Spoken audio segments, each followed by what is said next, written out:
Okay, and it's just wonderful to be here as well because the sort of questions that Eric is asking are questions that are on my mind. I'm sorry to hear that some of your previous speakers are a bit skeptical about immanent urbanism, because so am I. But since becoming an American, I'm trying to be optimistic. And so one of the things I'm going to try and do in this talk is I'm going to try to become optimistic.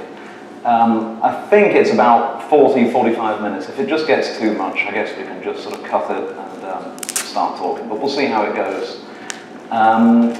Right, so part one. So it's in three parts, and in the first part, what I'm going to try and do is an argument that I wasn't expecting to make, and that is to say that sort of top-down planning and bottom-up planning are kind of part of the same great sort of circle of life. Here we go.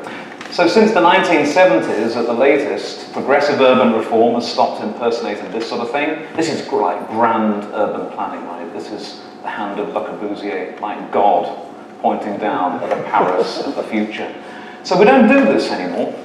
What we do is things like this. If you know, in a way, the sort of what Le Corbusier was in the first part of the 20th century, maybe Rem Koolhaas was in the second half of the 20th century. Now look at how Rem Koolhaas looks at the city. Actually still above, interestingly, but this time in a helicopter, and not attempting to impose any sort of order on it, and instead saying, look, this is order. It's a sort of immanent order. So we've started to celebrate scenes like this, and we've started to do things like this. So the street plans collaborative, showing tactical urbanism. In other words, no more hand of God gesturing over Paris. No more plans, in fact. Lagos mutates through a million entrepreneurs, according to Rem Koolhaas. And finally, the contemporary urbanist joins those entrepreneurs by occupying the street. Now, I'm lining these up because they seem to me to be moments in the history of urban agency and changing depictions of the urban commons. All these moments in urban agency are united by a hope that the city can be changed by small numbers of creative people, whether through government, top-down and centralized, or through some sort of butterfly effect, if you like, bottom-up and dispersed. So the histories and theories and strategies of top-down and bottom-up alike, in my reading, kind of get intertwined then. Now that's not to say it's a fair battle, of course. As spectacular as the Paris Commune of 1871 may have been, for instance, its interruption to the centralized urban intervention of the French state lasted less than 6 weeks, some joyful, some bloody, and the end is miserable. And yet my sense is that bottom-up and decentralized actually is the paradigm of our times, to the point that action which is really top-down and centralized thinks that it is bottom-up and decentralized. This much is obvious to us here in San Francisco, home of the Silicon Valley paradigm, which believes that it is fighting the man. Mark Zuckerberg loves the word hack and clearly believes the myths that cyberculture is counterculture, whereas clearly Silicon Valley is not only an outgrowth of state infrastructure, above all that of the internet, it also tries to occupy the state through lobbying, and most important, it is creating a virtual global state. Witness how in the recent tussle over encryption, Apple sparred with the FBI as though they were peers. So you can see what's happening in the posters that I've lined up here. You know, the raised fist of solidarity has trickled down from anarchy to Facebook. That's an internal Facebook poster. They've got their own graphic division. Or witness how, in his infamous recent outburst about homelessness in San Francisco, tech entrepreneur Justin Keller postured as a cross between a tech bro and a grand citizen, appealing to the force of the state against the homeless encampments, which, looked at a certain way, are indeed bottom-up and dispersed modes of immanent urbanism. So I'm guessing that a lot of you, or all of you, probably know about this recent posting. It's really something, because it's not often that somebody is crazy enough to actually say what they really believe. He's done it. So I'm going to come back to this, because I think it's really a gift as a way of thinking. And one of the things I'm interested in whether we can do this tonight is, how do we answer tech bro? So with urbanism, we enter the grandest arena of an old and ongoing negotiation and interaction between top-down and centralized and bottom-up and dispersed, because the city is the best established field of communal endeavor and struggle. From Plato's Republic forward, the city is in Western philosophy the very figure for thought and possibility about what society is.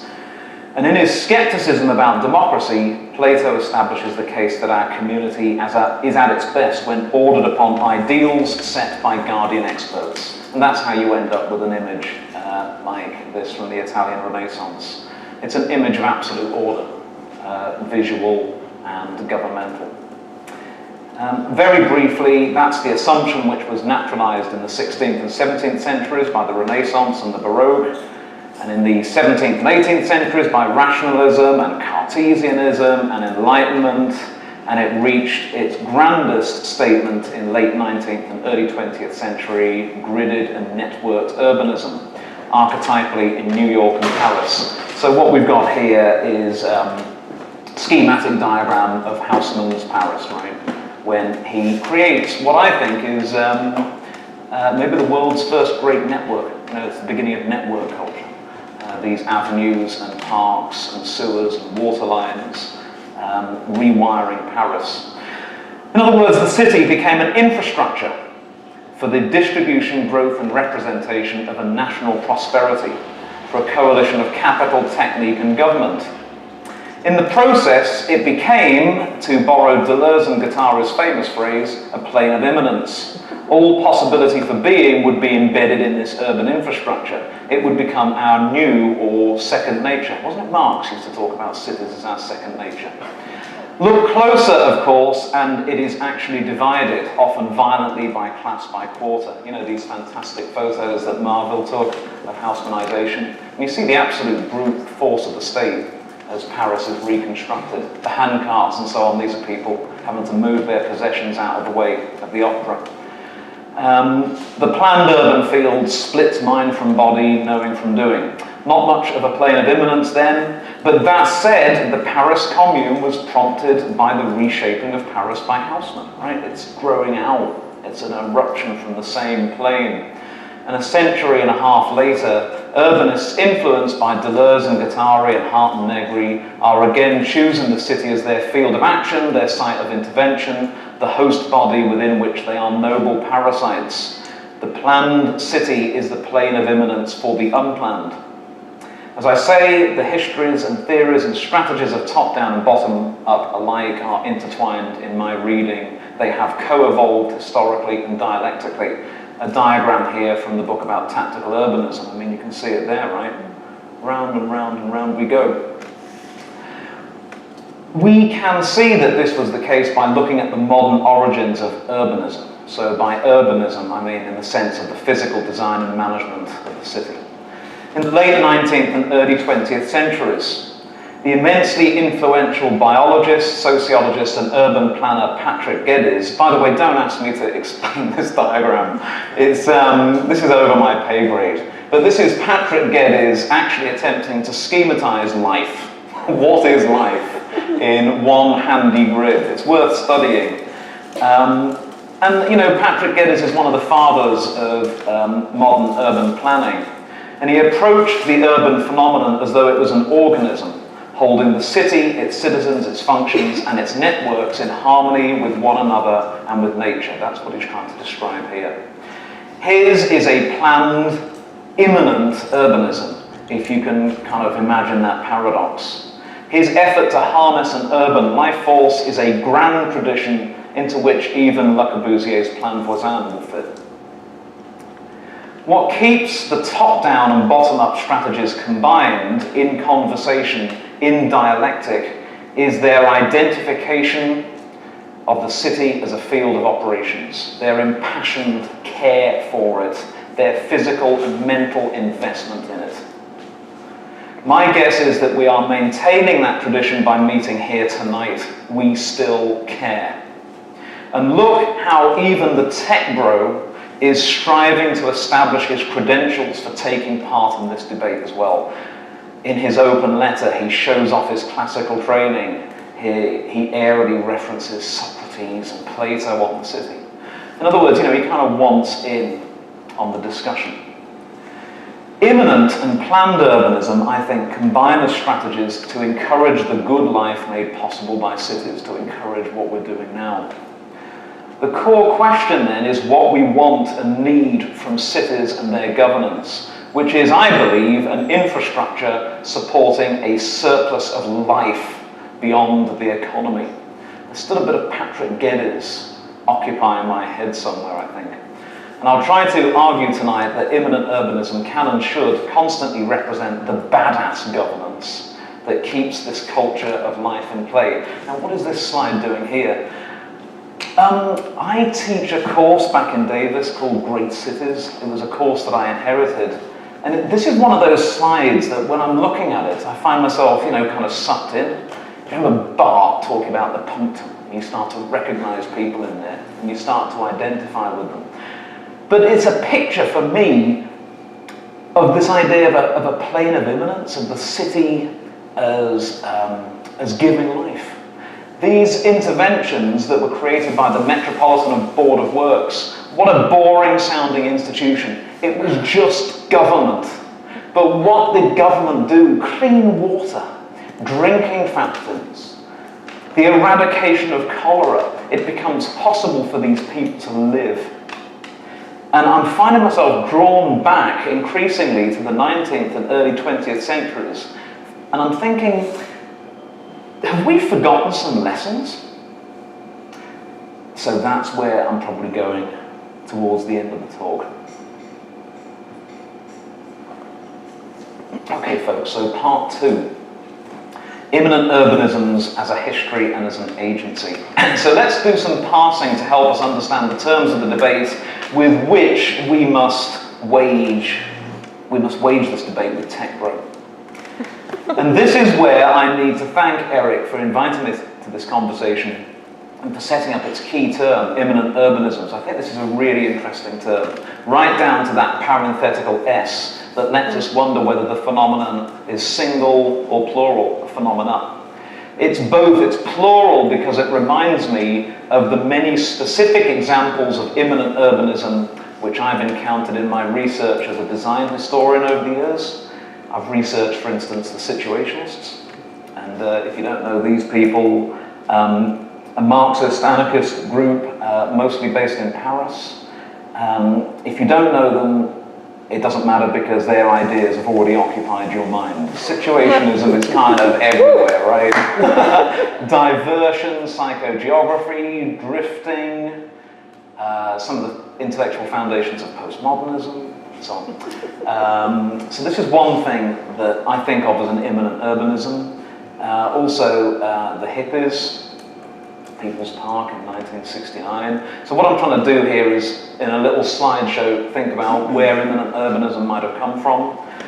The phenomenon of so-called non-planned projects from the 1950s and 60s to unleash the energy of the city and its citizens. Now this is a really weird one because this is an idea that came from Britain in the 1960s, and it originated on the left. However, non-planned ideas, I think, were also informed by Friedrich von Hayek, one of the intellectual architects of neoliberalism.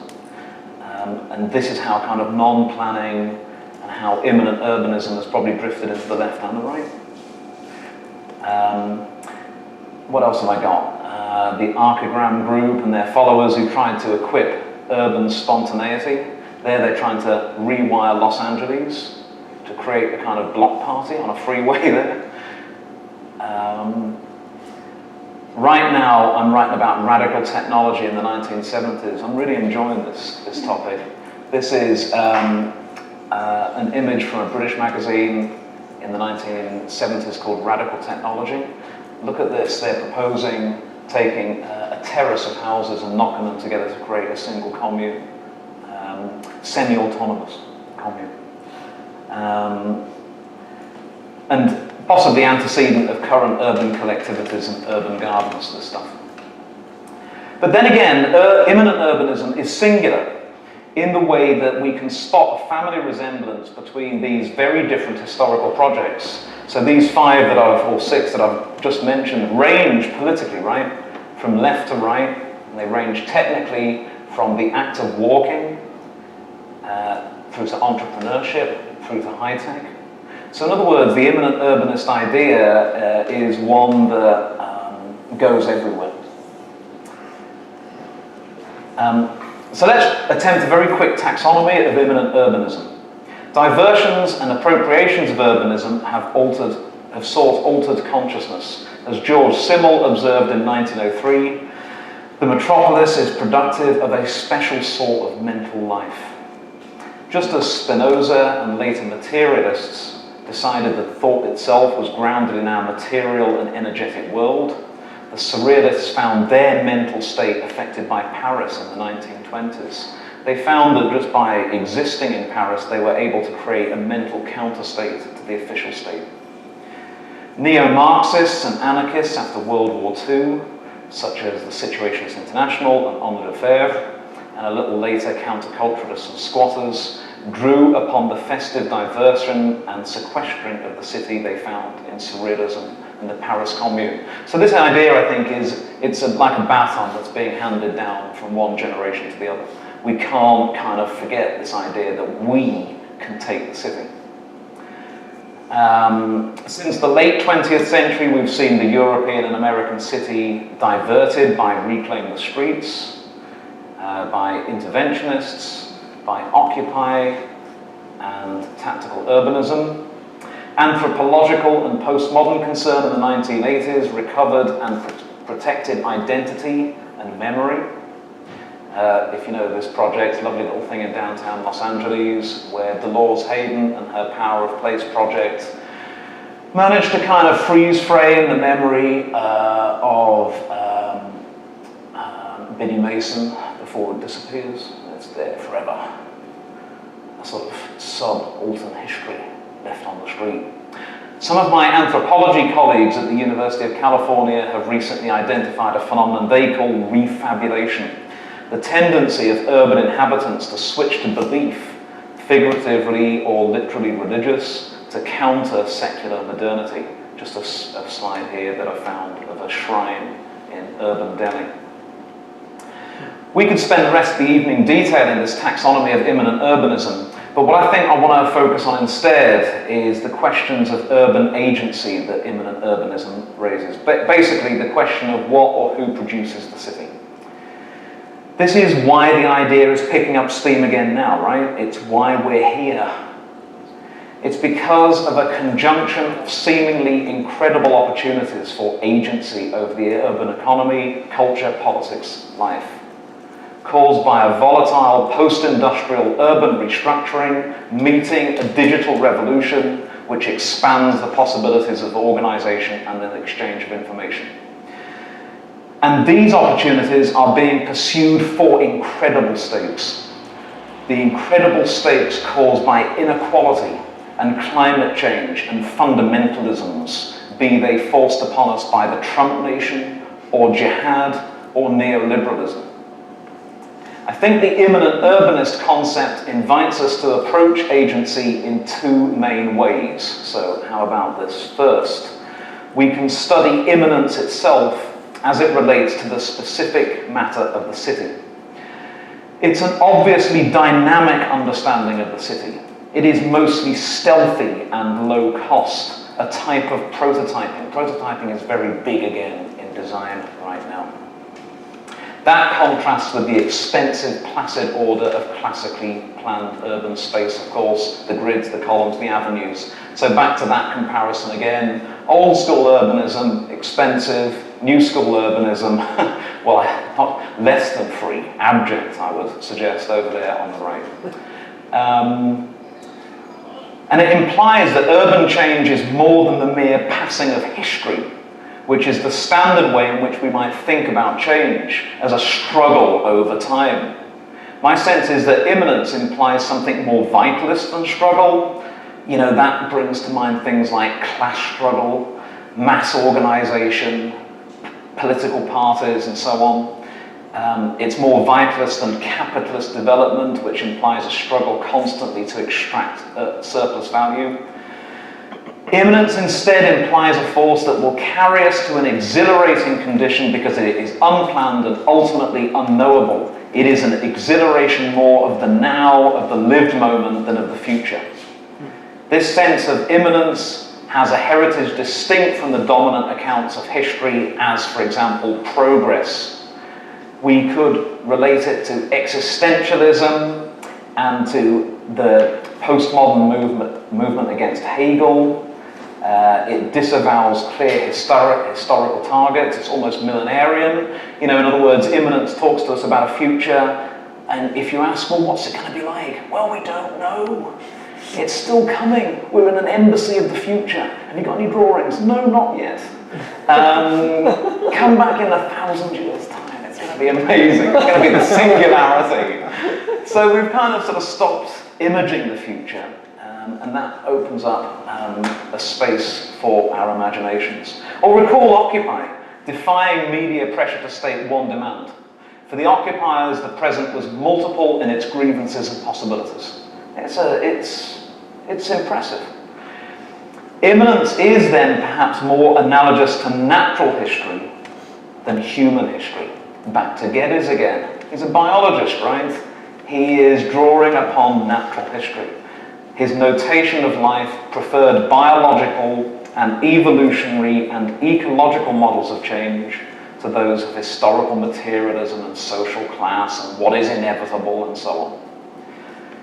A core ideological supposition of immanent urbanism is, I would say, the capacity of urban society and space to self-organize, one of the truly beguiling propositions of design and science and politics. It proceeds always from the micro, the cell, the community, to aggregate into transformation across unpredictable networks, like Deleuze and Guattari's body without organs, communicating more through feedback than through conscious control.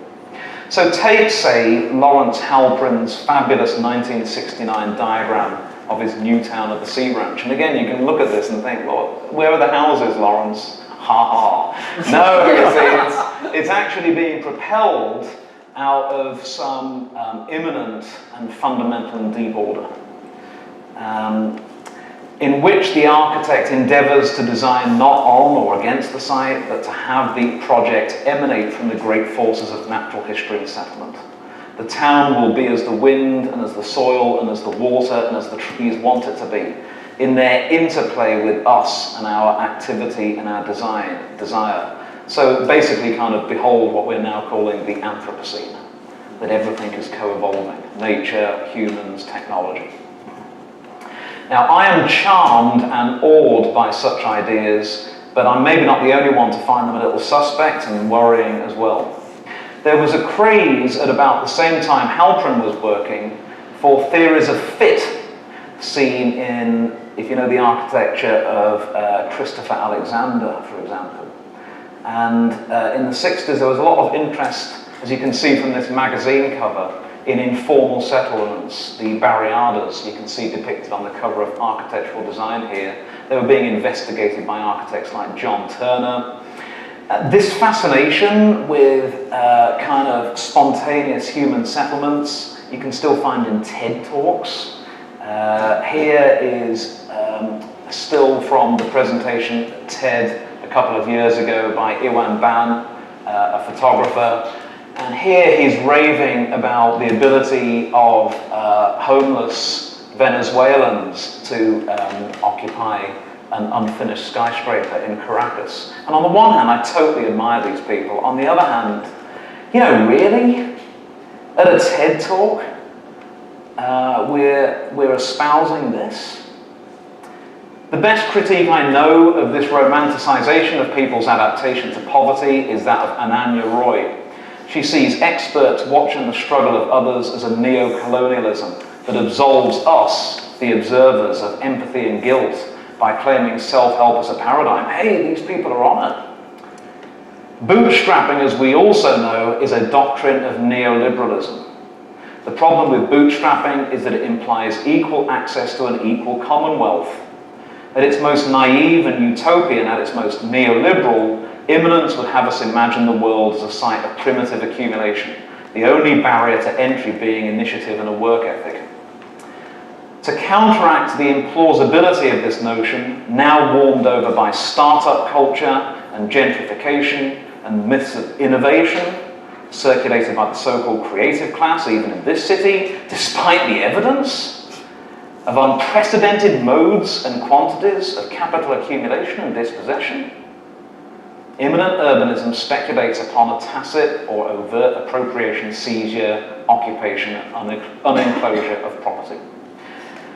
Now, that was the terrain of Élisée Reclus, the anarchist geographer of the Commune, of the Black Panthers, of the anti-G8 protesters in Seattle in 1999, and maybe it's one of our presuppositions as well here tonight. Okay, so this is a good segue into what I take as the second key ideology of agency implied by immanent urbanism, which is its heightened sense of the urban commons, of the land and other resources belonging to or affecting the whole of the urban community. All immanent urbanisms, it seems to me, be they those of community organisation, and anarchism, and libertarianism, and tactical urbanism, and so on, must assume understandings of the commons and its distribution. In other words, immanent urbanism tries to distribute the resources of a community in a way which probably entails, in the absence of clear top-down authority, a natural or rational proclivity for fairness, for decency, or failing that, a capacity for us to conduct games through which we can cooperate and compete. Well, can I just then connect that back to another quality of immanent urbanism that I noted a minute ago, which was that of vitalism. Immanent urbanism tends to presuppose as its goal an economy of pleasure and satisfaction rather than competition, profit, and loss. Early socialism, with its emphasis on quality of life and association and on the quality of our relationship with nature, lurks, I think, in immanent urbanism's DNA, especially when it was ecologically updated in the 1970s by figures like Ivan Illich and Murray Bookchin, which we're starting to read again. The mental image of the commons is a vitalist alternative to the total municipal planning of, say, Robert Moses, who you see up there in the top left. Yeah, well, okay. We can have this discussion in a minute. I'm not going to go in and back for Robert Moses, am I? No. Okay. Indeed, a timeline of immanent urbanism should pass in the 20th century. You know, in the same way that I think it's got to go in the 19th century for the Paris Commune. I think in the 20th century, immanent urbanism, you've got to root it through the struggle for Greenwich Village and through Jane Jacobs and the death and life of great American cities. Immanent urbanism is a righteous pushback sense of common life. We might understand this with little exaggeration as a liberal ideology reproduced by Sesame Street, launched in 1969. Do you know, I mean, I think there's something fascinating about Sesame Street. Isn't it kind of still an ideal of life that we're carrying around in our heads somewhere? Of kind of all races and all generations, and humans and non-humans, the puppets, everybody's in it. It's really a sort of flowering of the Jane Jacobs understanding of what a city is. By the 1980s, the trope had formulated into postmodern explorations of identity and subjectivity within the stage set of the city. So folks, I am about 2/3 of the way through this. Are we okay to keep going for another kind of 15 minutes? Great, thank you. Oh, good. I'm going to use the opportunity to wash down my dinner. Well, thank you for your patience. Right, so the third bit is when I get to judge. So, judging immanent urbanism. So, yeah. How then to judge or critique immanent urbanism? Part of me always wants to give it a free pass. I love coming across interventions and interruptions in space and discourse at whatever scale. So I came out of my office in my department last week, and I saw that the doorstop had been intervened with, the doorstop behind my door. And if we zoom in on it, I'm not exactly sure what's going on here, but I think it's this. Is that a mosque and a church? You know, the separation of the world into warring fundamentalisms, and somebody's just going to take a spaceship. Nope. They're out. That's how I'm reading it. Aren't people funny? I love that. Here's another quite well-known one on the UC Davis campus, Baggins End, which has been there since the early 70s, and it's always testing official toleration. You know, UC Davis, yeah, they really try to like Baggins End, where the students go and live in domes and try and cultivate the land. But actually, it really is annoying to the university, and it is on what is now prime real estate for the university. And but still, it hangs in there. So I want to give this stuff a free pass. What are the sources of my delight? And if I can identify them, can I start to identify the criteria on which to judge immanent urbanism? And before we get to that, can I identify what right I have to appoint myself judge? I don't have to do this because I've decided Eric appointed me judge. My judgment proceeds from our decision here tonight and in the series of talks to gather together an eclectic range of interventions and narrate them collectively. So I don't know whether you remember writing this, Eric. As you put it, the hope is that some kind of problematic can emerge out of the series that yields a movement here in the heart of this influential city at this influential time. What a great idea. We are, in short, trying to learn from this phenomenon we are calling immanent urbanism, the better to move toward new possibilities, freedoms, and to do so critically. We are curating existing actions and making them public. There's a danger in doing this. It's like a sort of appropriation, right? As we've seen a moment ago, do you remember I was showing you the self-build stuff that was locked onto by architects in the 60s and gets locked onto now by TED talkers? It's possibly kind of colonial. So we need to be particularly sensitive around examples that might otherwise be private or unself-conscious. If it makes us feel any better, many of the things we want to claim for immanent urbanism are public or have a toe in the public realm, in the space of appearance, right? So Baggins End is well aware that we're looking at it. Indeed, there's leeway here for us to consider immanent urbanism aesthetically. A superficial judgment might note that these things tend to be kind of raggedly. If the aesthetic of control is the straight line and the axis and the hard, smooth surface, then the prevailing aesthetic of immanence is fecund, in process, incomplete. These things are never finished, right? Whether this is of choice or necessity, it contributes to the style. More productive and aesthetic analysis, though, would shift our attention from surface effects to emotional and mental affect. And this is where we can draw an analogy with social sculpture. Social sculpture was a term used by the artist Joseph Beuys to describe artistic activity that strives to revolutionize society or the environment through language, thoughts, actions, and objects. It fused romantic belief in the innate creative capacities of humans with a program to initiate action, reform, and even direct democracy. So in this sculpture, Joseph Beuys, I'm trying to remember what the mechanism was, but I think I can't remember what it was now. But basically, Beuys was trying to encourage people to plant trees. So when they went to Documenta 7 to take part in the sculpture, they would, in the process, create a new urban forest. So it's a social sculpture. And at this, and here is Beuys with a shovel. And at this juncture, where the aesthetic is projected to affect actual environmental and social and political change, as where Beuys is prompting the planting of trees or organizing a campaign for plebiscite, which he also did, it's at this junction that we can begin to judge immanent urbanisms as complete programs, since their aesthetics convey their concerns for agency, and for the commons.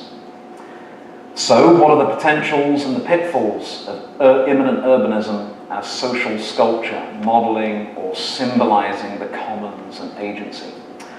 So, in terms of potential, I'm assuming we can take it as read that immanent urbanism is inherently critical of prevailing order. You know, we wouldn't need immanent urbanism if things were already as they should be in the minds of immanent urbanists.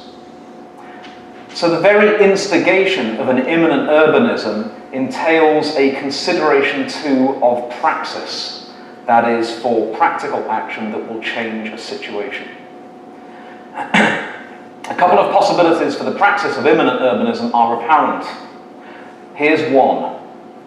One possibility is that immanent urbanism can be kind of utopian, or heterotopia, if you know Foucault's term, creating a sort of island effect, or a temporary autonomous zone. Often these things are rather bucolic. Participants can do their own thing. I respect that. Who am I not to respect it? But I'm nagged by it. All communities are necessarily exclusive, and so often I have a sense of being a visitor to immanent urbanisms, unless I want to sign up to the doctrine. Some immanent urbanisms present themselves, whether consciously or not, I'm not sure, as exemplars. So when I visit Baggins End, I always feel kind of shabby and inadequate. I worry that I should live more like these immanent homesteaders, and that I should reflect on my sins for not being more like them. So in other words, there's a sort of sense of exclusion that I get. Whereas it's some general principle that we're seeking by gathering immanent urbanisms into a broader genre, it is, dare I say it, a principle of governance that we seek. A principle of governance over the commons, over the possibility of immanence, of the redistribution of agency. Call it a state. And how do we change states? Let's start to count the possibilities as they are presented by immanent urbanisms. First, as social sculptures, the possibility of a nudge, a ripple effect that changes the surrounding environment. Build it and they will come. Move a stone and plant a tree like Joseph Beuys intended. Set up an organic farmer's market. Change people metabolically. Reconfigure the food chain. The body with organs will become the body without organs. Immerse oneself in affect and be personally transformed. This is wonderful stuff. Though perhaps a little limited in its footprint, or a little slow. These aren't necessarily bad qualities, actually in tune with the resistance to the accelerating tempo of capitalist production, but, and here we must start to touch on the uncomfortable subject of class and race, perhaps a little limited in its social reach, a little parochial, a little self-absorbed, a little hipster, or Portlandia. Don't worry, I too know of any number of immanent urbanisms that reach deeper into communities. For me, one of the great historical exemplars, if I can be allowed to put aside the fraught allegations of violence and corruption that circled the Black Panthers, or were put upon them, but nevertheless the Black Panthers, boy, what an exemplar. Here, the simplicity of a free breakfast program so that children don't go hungry. The beginning of the possibility of life, of a full day. Amazing. And the low cunning of it. And the FBI's frustration about knowing that this was subversive but not knowing how to break it. But still, we need to put it out there that immanent urbanism can be partial and self-absorbed. And then, in line with our reading of immanent urbanisms as social sculpture, let's imagine that these actions function sometimes as public works of art. In the heyday of public works of art and public architecture in the 19th century days of salon pieces, art and architecture served as a lightning rod for conversation and dispute and reconciliation. That a work was wrong or imperfect or contradictory, all the better, if you think of the paintings of Géricault or Manet. One of the reasons I'm so defensive of Baggins End at UC Davis is that it is a sort of necessary irritant. Precisely that I am personally a little alienated and its dishevelment and righteousness is my prompt to thought. I'm getting drawn into the work, right?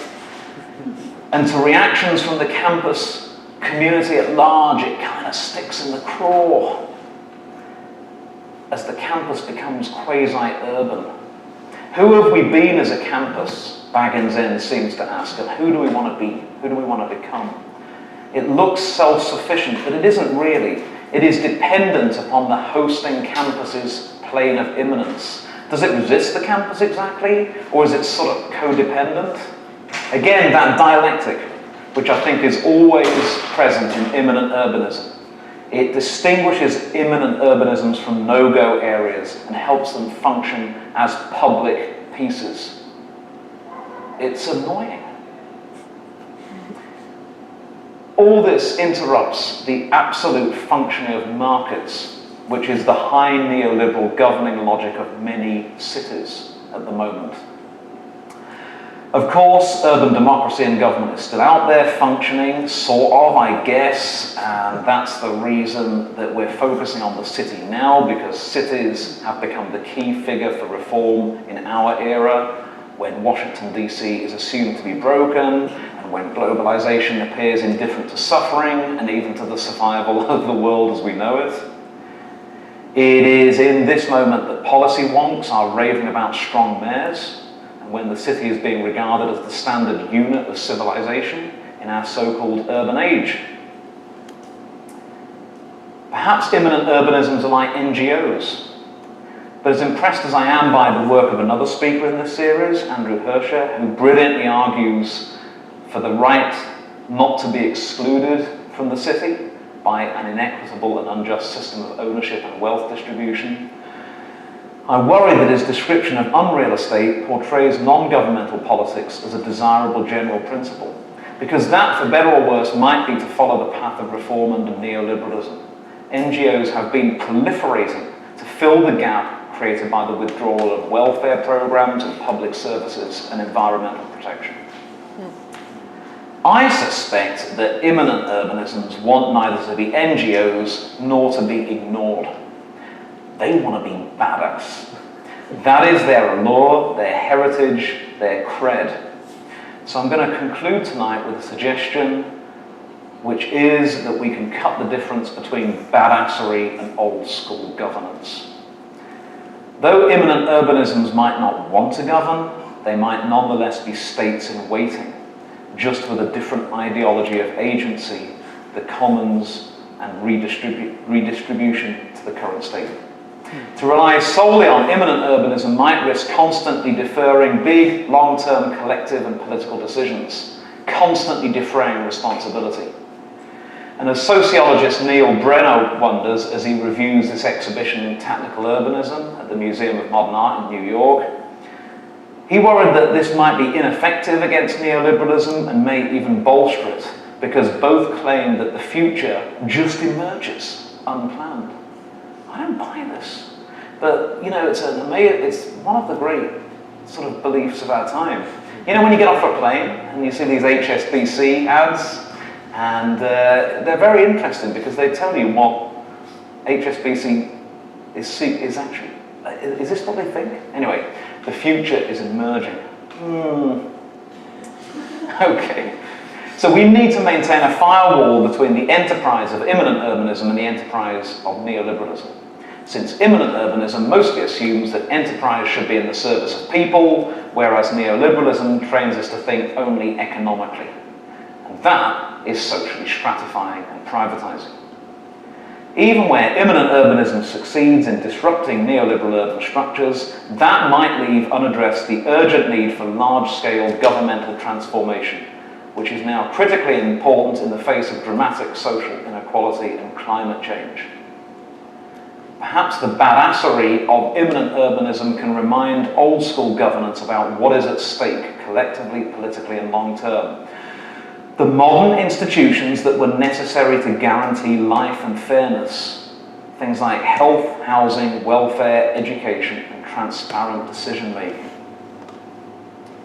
Immanent urbanism can originate in a variety of perceived needs, above all as a pragmatic response to a lack of existing provision.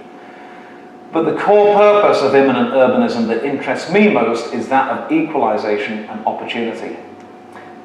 The grand infrastructural planning against which immanent urbanism arose and is now itself imperiled. Now that urbanism is diverted by neoliberalism's antipathy to redistribution, to managed growth, to the social contract, even to clean water, as government is hijacked by single-issue advocates of low tax and small government, the state has become self-hating. Perhaps then the next stealth operation, the next area of tactics, have you seen the colour of this water, should be in maintaining those values of redistribution, governable growth and a social contract. Perhaps the vestige of a plan is the radical equivalent now to what immanent urbanism once was. All the more badass given the erosion of the political and economic conditions necessary for planning. Governance could be another tactic. Wasn't that something that was attempted by the Paris Commune? So right, progressivism lurks in my conclusions, like a return of the repressed. It is time maybe for us to regroup around the principle of fairness of the city as a life raft, of modernity as a guarantee of opportunity. I don't want to idealize the modern city. It has never been fair. It rose on a bourgeois tide. But might we see in the city from the Middle Ages on something like a social contract supported by a city's schools, hospitals, streets, water and the like? Is it possible to see in such a vision of the city an adaptive system of sorts, absorbing economical and technological change and immigration and so on, to see in it fundamentally an immanent urbanism plugged into the mains? Has the history of immanence ever really figured out infrastructure? Or is it only ever about the making of territory? Territorialization irks me. I would prefer immanent urbanism to displace its instigators to read life worlds other than their own. Reclaimed parking spots. By the way, I really kind of admire what Rebar did, and I think the parklet is one of those rare things that comes along only a few times in a generation, a new typology, a new sort of design. And the parklet was amazing. But, here it is 10 years in, creating spillover seating for bars and restaurants. That's putting us deeper in our comfort zones, not taking us out of them. Parking spaces. In the age of Uber, parking is so 20th century. One rule of thumb for whether immanent urbanism is on the right track would be to ask, have we pissed off Tech Bro? Tech Bro begrudges the state as a potential impediment to his free enterprise, but whines to the state to do more for him and his friends, as though Mayor Lee could shovel the losers from the neoliberal and tech revolutions into big holes in the ground and cover them over, and then maybe close all the public schools because teachers can't afford to live close enough to work in them. Did you see this thing recently from a realtor in San Francisco? And they showed that there was not a single house available in San Francisco that was affordable to a teacher. And that comes from realty? Tech Bro crows about his culture of innovation but gets angry with the mayor instead of figuring out how to serve him. I would say, I feel your pain, bro. You're not the first person distressed at the sight of objection. The tent cities are indeed an intolerable mode of immanent urbanism, but that we should learn from the pain because market fundamentalism is a menace to our collective well-being. Thank you. And better still, in summary, oh, hold on, there we go. Some sense of care for the immanence of the city, maintenance of it, for the multifarious and diverse lives of others that it might sustain, is, I think, what's eventually at stake. Its underpinnings might be utopian socialism. The young Karl Marx, famously described his communist society of the future as one that, quote, makes it possible for me to do one thing today and another tomorrow. Bring it on, fantastic. Or it might just be a progressive vision, caring for people sufficiently that they can get on with life. Either way, it's this that I want to see addressed in this, our new Gilded Age. Otherwise, immanent urbanism might end up of interest only to lifestyle anthropologists. The principle and possibility of immanence can interest us, I hope, collectively. So if I just sort of finish here, and it's one of those pictures again, you know, that you sort of find sitting on Wikipedia, and you look into the faces and the eyes, and you go back there. And I know the settlement house movement wasn't perfect. I know the tacit segregation, racial segregation entered it, but the radicalism of it still amazes me. Bourgeois reformers electing to assist the poor with social services and integration and creating these sort of large communal spaces. So, you know, I'm thinking that I need to find out more about the settlement house program and as a way of kind of doing something, but like the progressives, also thinking about, you know, how do we expand this? How do we make this mandatory? How do we create a welfare state? Recreate a welfare state. So, folks, I'm sorry, I think that ran over a little bit, but I am done now. And I thank you so much for your attention and for turning up tonight. That's very nice.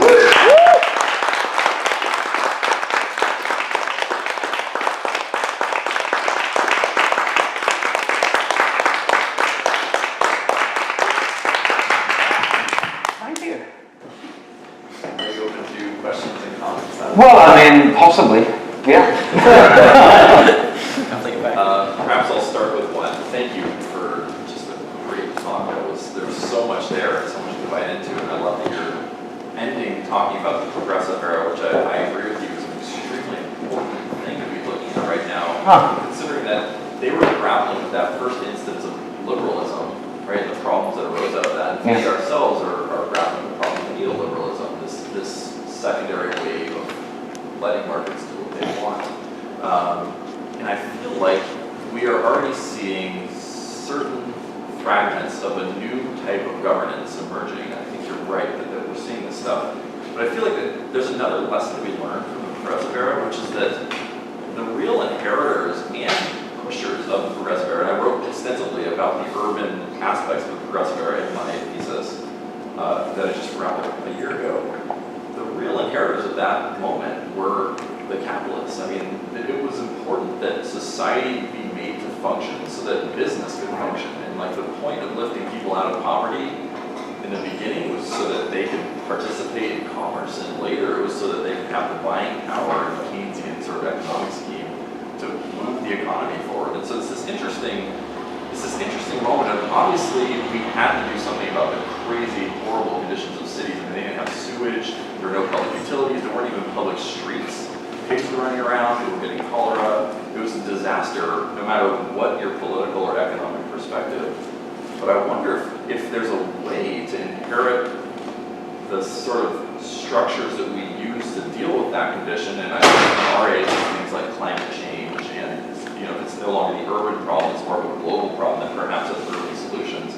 Like, how do we inherit that towards a different end that's not just reproducing the system to screw us over another 50 years down the line? I don't know, maybe that's a big win if we can like tame capitalism long enough for us to have better lives for 20, 30 years, and then maybe face the next, I don't know, intergalactic crisis or whatever of neoliberalism. These are questions on my mind, but I think they're open questions for me, and I really appreciate your treatment of immanent urbanism as this thing that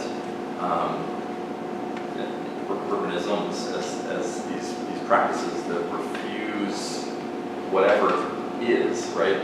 They're never happy. It reminds me of Gilles Deleuze in an interview speaking about what it meant to be de gauche or of the left. It was just always to push. You were a constant political nomad. You never were happy with what was happening. You always wanted to push it further to the left, further to the left, further to the left. And for him, this was, I guess, some version of progressivism that was very imminent indeed, right? It was a very emergent and ongoing permanent revolution in Mao's words. So I don't know. These are some of my conversant points, I guess, that I'm trying to bite into the talk. But I'm sure there are other questions and comments. I don't know if any of this resonates with you. Does anybody else know how to answer Eric? I've got an answer.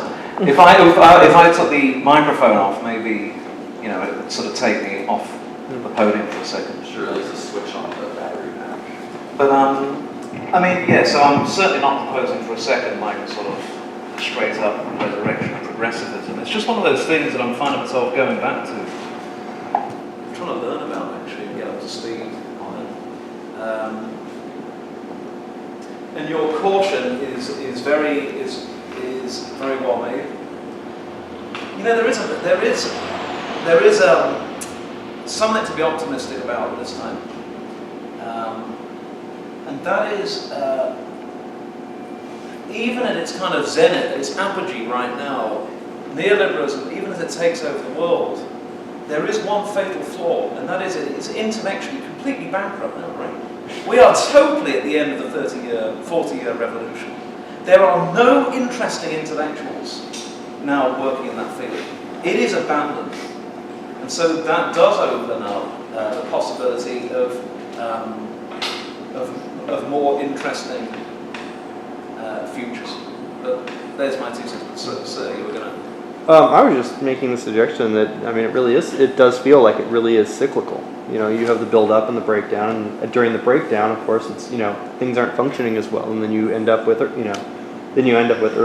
urbanism coming in and basically filling the gaps that aren't working anymore. You know, in our city today, we have, you know, right now we have the tech crunch or the tech boom for housing. And, you know, my suggestion is that eventually, you know, that's going to come to this decay state, and you'll have, you know, things taken back over by, you know, a form of urbanism show up. You know, you're going to have the, you know, it's that idea that, you know, you have this build up and breakdown. And it's you know, if San Francisco had, you know, a major earthquake and, you know, we suddenly lost 20% of the buildings here, you know, you would suddenly have a very top-down approach as you had, you know, all these new buildings put up. And 20, 30 years later, you would have, you know, urbanism come in a very intense way. Although in this city, you would probably have it, you know, sort of integrated in the beginning to some degree.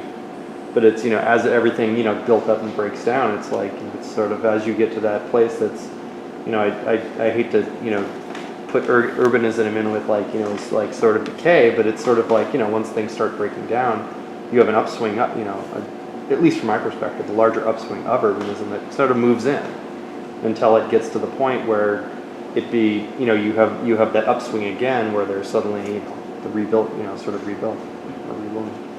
Are we not then just in Nietzsche's sort of eternal recurrence where like we're Yeah. just sort of cycling, spinning around the sun? I guess the problem with that for me is that like the people who suffer in those cycles, it's like the thing of the last economic breakdown, right? Like Yeah. rich people were fine, and all these poor people suffered, right? And every time the shit goes wrong, whose water is Yeah. dirty, right? Like whose public transportation stopped working. Yeah. That's what really distresses me, is that the whole bottom of the pyramid is what feels the effects of these cycles. Yeah.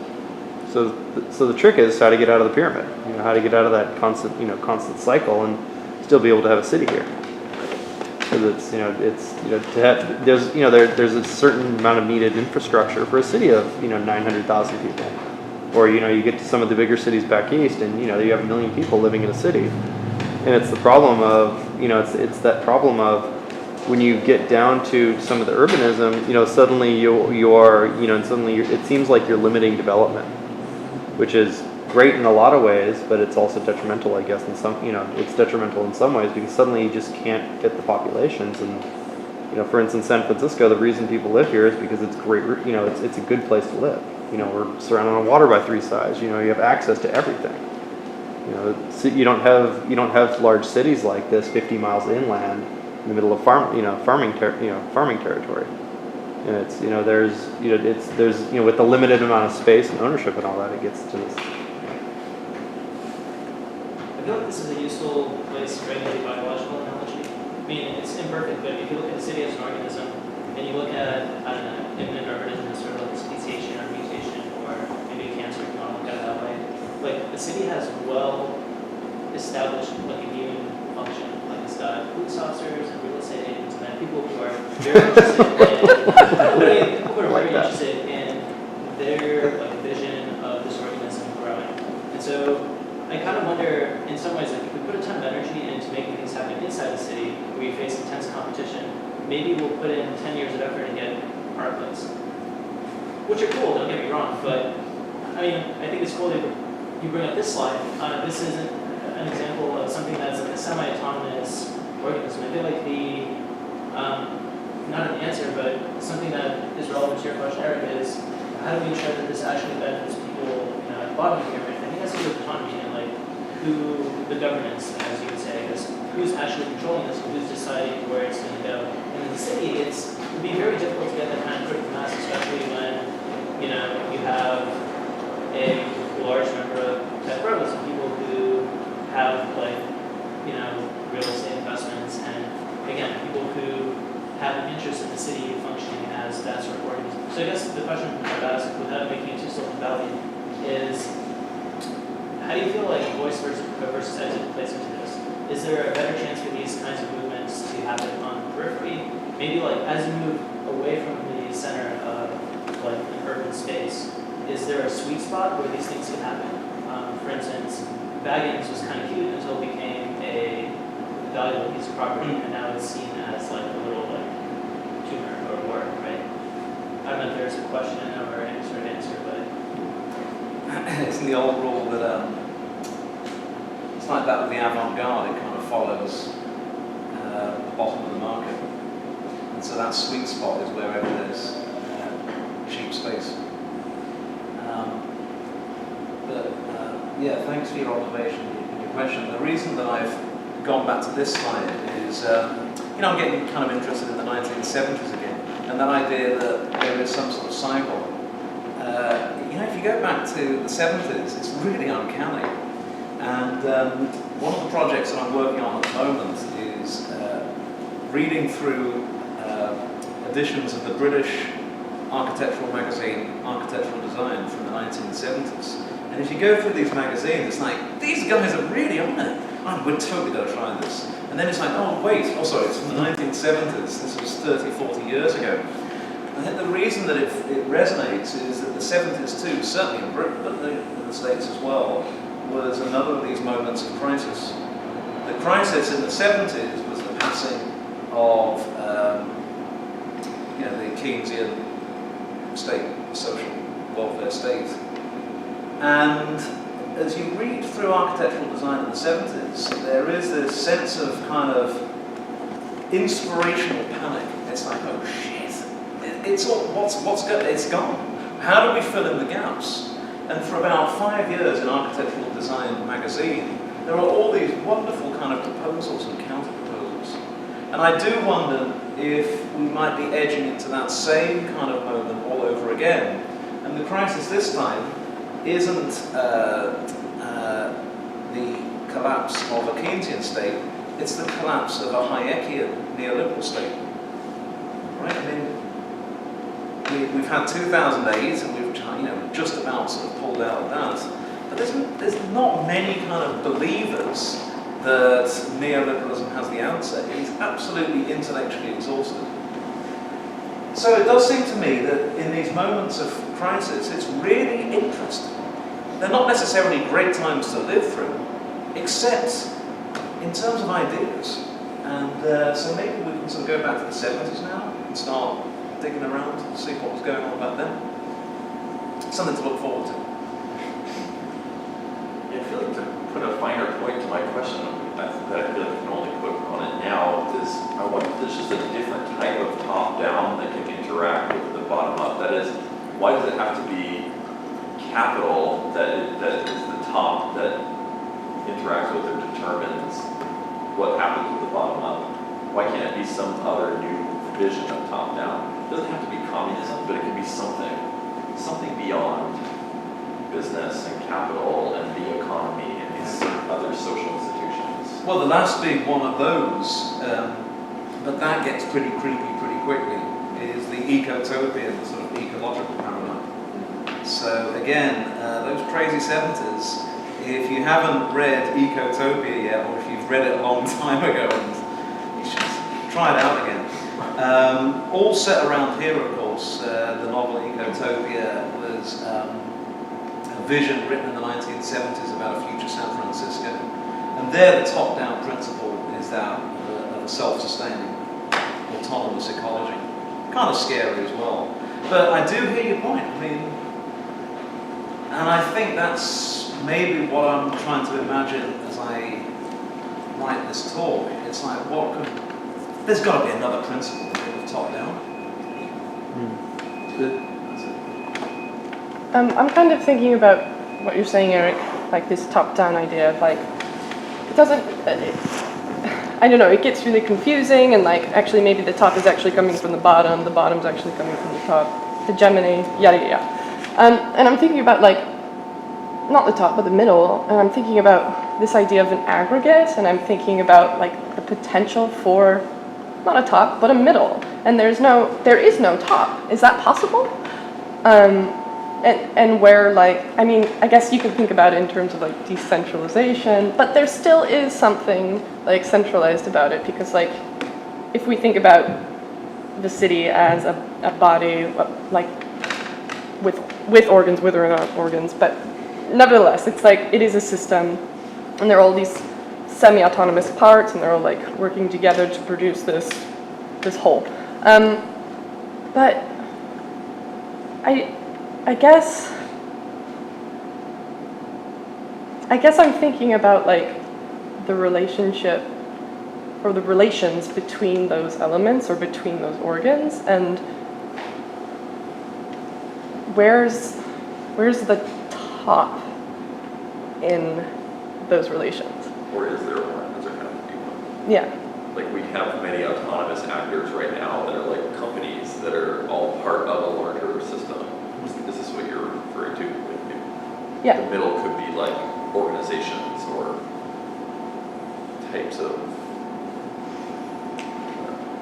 There's something new now though, which like, so I have at the liberal end of the tech bro spectrum, like most people, and like the tech bro's vision for the future, if there is a utopian and slightly left-wing vision for the future, is something along the lines of platform cooperativism. This notion that a type of top-down can be imposed by a system like Uber. I mean, if you think of Uber as quite top-down, there's a single algorithm that controls all pricing and flows and has decided that costs will be externalized into society and so forth. But actually all the value is generated from the bottom up, which is perhaps true of feudalism and capitalism as well. But you could imagine a system where we all agreed to use some platform, the Facebook of communes, and in this system we've reinvented the economy, or we've done something, we've all agreed on a shared pattern language or whatever, and we've completely shaped our footpaths. I mean, it's possible, and so there are certainly people working in this space envisaging that a post-capitalist future will be some sort of peer-to-peer, high-tech, quasi-socialist utopia that won't be state-driven. It'll still be somewhat top-down. I'm not sure I agree. I'd like to get opinions on whether that's crazy or not, because... But I am interested in that idea of top-down. Is you've kind of referred to it as loosely progressivism, or like maybe there's something valuable in progressivism that shouldn't just be jettisoned, but where maybe there does need to be more like organization and care around infrastructure and like even like plumbing, things of that sort of like basic necessity for reproducing everyday life.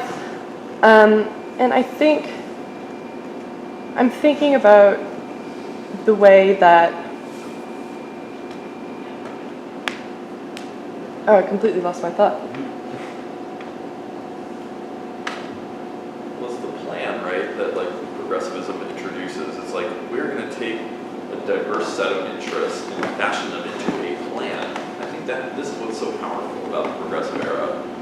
You see all these civic organizations and governmental elites and business leaders and workers all coming into a coherent plan for what to do with cities and later on the economy, which is invented actually out of this managing of urban crises. Like the notion of the economy as something to manage was something that only occurred to Keynes after like administering the colonies in Africa, right? He was administering the colonies and he started to see these many economic relations that were very urban in nature as something that could be managed as like a total environment, and suddenly the economy as a term, something that needed to be managed, like emerged. And so I think what the progressive era gives us is like the invention of these environments, like these places that we're like, okay, this is the metropolis, and we're going to treat it as a mechanical whole that has to be dealt with, and it has diverse sets of parts. But ultimately, unfortunately, the main reason for doing this, or the main logic for doing these, was to bolster business and commerce. So I guess you're talking about this diverse set of parts. Sorry, I'm so like fumbling in my language right now. But the way, like in progressivism, kind of like the government was made to take care of these things, like infrastructure and take care of people, blah, blah, whatever. And like now we see that these things are privatized, like our energy, our electricity, whatever, water is privatized. And that's kind of like, there's this fluctuation between like, kind of like decentralizing, but then, but who takes ownership of that, right? It's the corporations, it's the capitalists. And then there's something to be desired again in this like kind of progressivism. And I think there's obviously like a very, like there's this in-between where it's like things can be organized but still disorganized. And I guess like I'm thinking about the Rem Koolhaas image that you showed in the beginning of the lecture, and how there's like, there are flows and there is order in that sort of seeming chaos. And so I guess like, can we have that sort of like progressive organization and like, but without the like, the governance? I don't know. I've got a couple of skeleton answers, but you were. Yeah, I think there is no like single plan about, or there is no apparent strategy of how to evolve the cities further, because there is no any single major problem that everyone agrees about. Everyone is somewhat happy with how it works currently. So the structure of the city and like, government and so on is a result of consensus between the richest ones and poorest ones. So it's something average that everyone is in agreement about. You see what I mean? Yeah. And if some major problem appears, like I don't know, earthquake happens or something like that, people will unite and like fix it. But so far it works fine for everyone, and there is nothing big to fix. I had a thought on that about how like people, there's a disagreement about what the problems are, and I think that's an artificial insulation from problems, and that's what I'm the sketchy thing here about how that's what stagnates things and prevents things from really taking hold. Like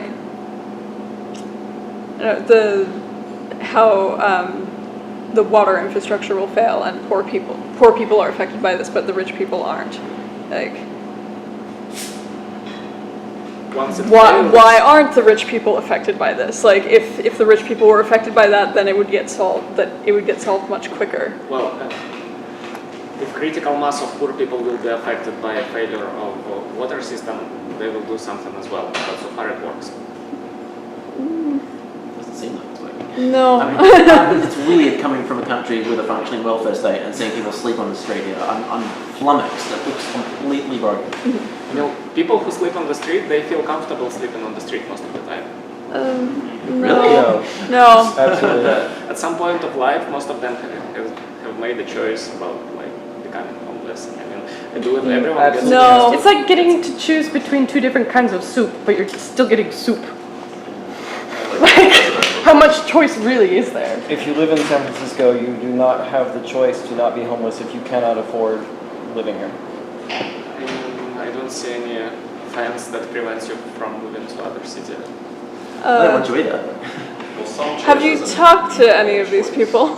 Yes, Actually, I kind of can see your point. I sometimes feel like the occupation of urban spaces at the lowest level will always happen because it's possible, and life finds a way to live at every possible niche.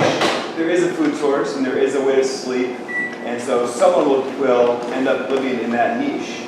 And as much as we would like to see all humans living in what we see as a minimum level of material comfort, if there is a way to survive below that level, someone will. And there used to be a really easy dumpster in Seattle outside the bread factory, and I would dumpster the bread there all the time, and it was great. And then they locked it up and made it a lot harder to find the red dumpster. And I stopped dumpstering because but someone will find that dumpster, you know, and because there is a food source there. And so I kind of see your point. People who are living in this city under whatever condition, on some level, are consenting. And if you provide, you know, free housing for everyone, someone else will decide they don't need free housing and they'd rather live in the park, you know, and they'll find a way to live in the park because there's still a way to survive there. Yeah, I agree with you. Not that we shouldn't strive for improving the condition for all humans, but it seems like there's Something to think about. I mean, the country I came from, we have much. I mean, it's much poorer. I'm from Ukraine. It's much poorer, but it has much less homeless people because they are not fed for free. They have to work, and as a result, the minimum level of survival is, I mean, the minimum level of efforts you have to put in order to just exist is higher than in here. This is why the total amount of homeless people is lower, because they know that they'll simply die if they stop working or will sleep on the street. So it's, I mean, they live on the street because we allow them. I mean, because it's social consensus that will feed them for free, something like that. Perhaps I can serve it back to Simon to hear your skeletons. I've forgotten what they are now. Okay. They absorb whatever.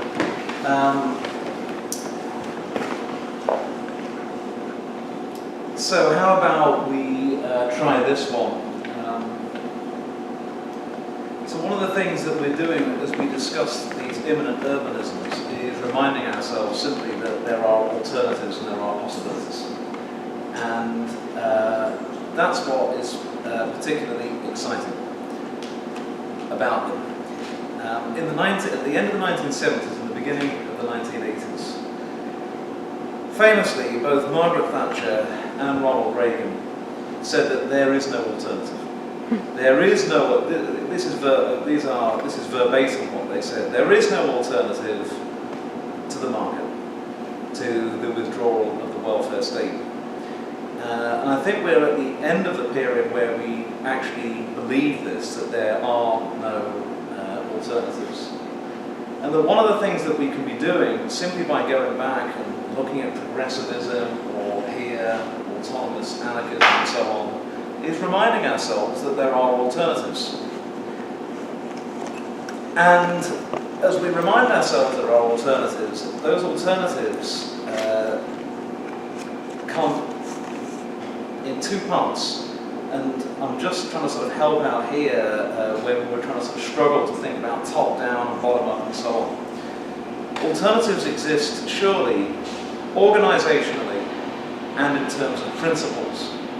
So organizationally, we know that there are alternatives to the market. In fact, the market doesn't even work that way. The market periodically collapses. The market right now has entered some sort of phase of positive feedback as inequality accelerates, so that we know that there are alternatives organizationally.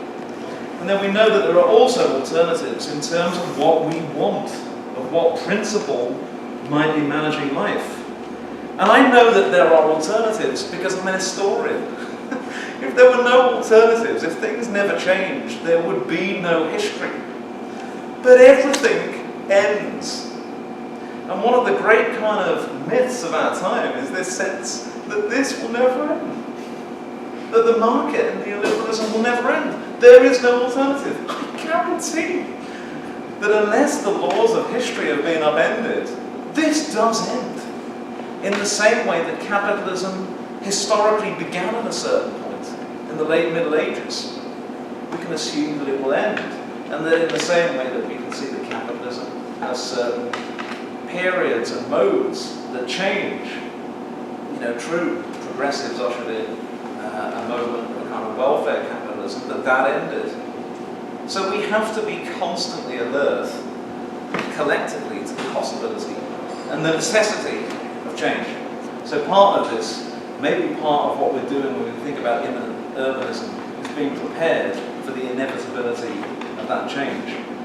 One of the things that interests me about the progressives, now that we're talking about them, is that they kind of checked all of these boxes. They checked the bottom-up thing, settlement housing, actually knuckling down and helping out with things like childcare in the settlement houses.